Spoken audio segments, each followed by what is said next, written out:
नमस्कार। आज हम बात कर रहे हैं फिल्म F3 की, जो हिंदी में डब हुई है। हमारे पास इसके ट्रांसक्रिप्ट के कुछ हिस्से हैं जी।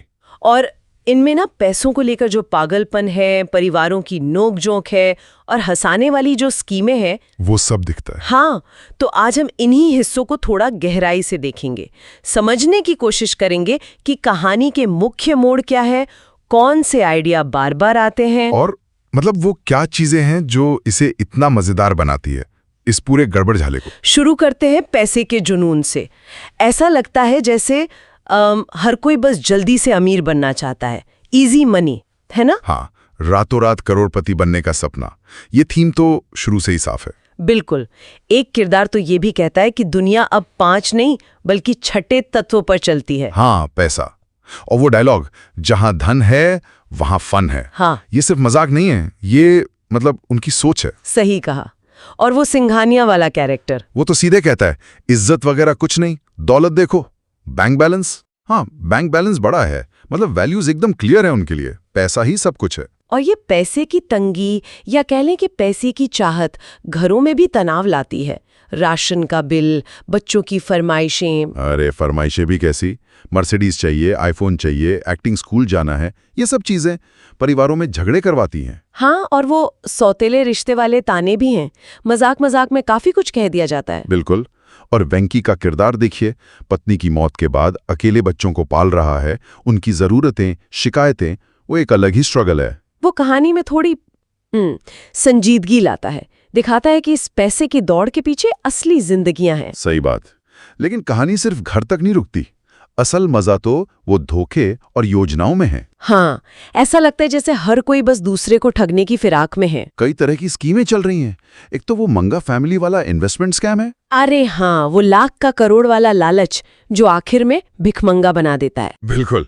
फिर वो अमीर लड़की को पटाने के लिए नकली अमीर बनने का ड्रामा, पूरी एक्टिंग चल रही है। और सबसे कमाल तो वो आनंद प्रसाद वाला मामला है, जो अमीर उद्योगपति है, उसके खोए हुए बेटे होने का नाटक। हाँ, और एक नहीं, दो नहीं, 4 लोग, सब उसकी जायदाद के पीछे।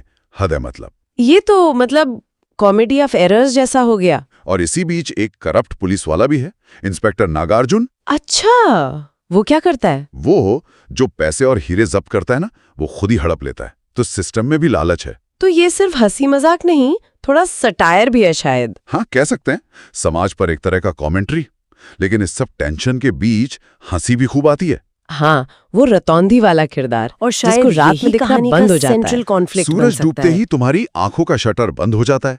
सोचिए क्या क्या होता होगा उसके साथ। और वो दूसरा जो हकलाता है और बात पूरी करने के लिए डांस करने लगता है। हाँ, वो फिजिकल कॉमेडी है, बिना बोले हंसाने वाली। और वो नकली मर्डर सीन या इंश्योरेंस के लिए गाड़ी तोड़ना, अजीब ही सिचुएशंस हैं। ये सब शायद कहानी को थोड़ा हल्का रखते हैं, इतनी जो पैसे की मारामारी है उसके बीच। सही कहा। लेकिन फिर कहानी एक बिल्कुल अलग ही मोड़ लेती है। एक टॉय फैक्ट्री। हाँ, वो भी घाके में चल रही। ये कहाँ से आगे बीच में? सब तो शॉर्टकट ढूंढ रहे थे। यही तो बात है।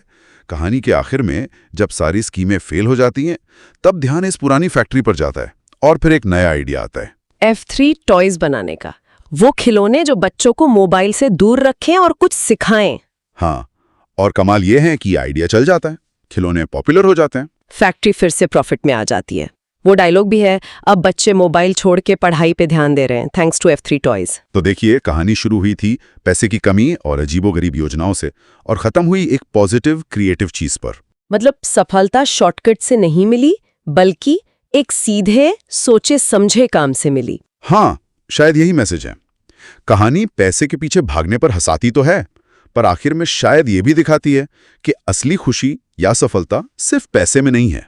तो यहाँ एक सवाल छोड़ जाते हैं सबके लिए, क्या वाकई आज की दुनिया का 6 तत्व सिर्फ पैसा ही है? या फिर सफलता और संतुष्टि के मायने कुछ और भी हो सकते हैं, जैसा शायद वो टॉय फैक्ट्री की कहानी ने आखिर में दिखाया। सोचने वाली बात है।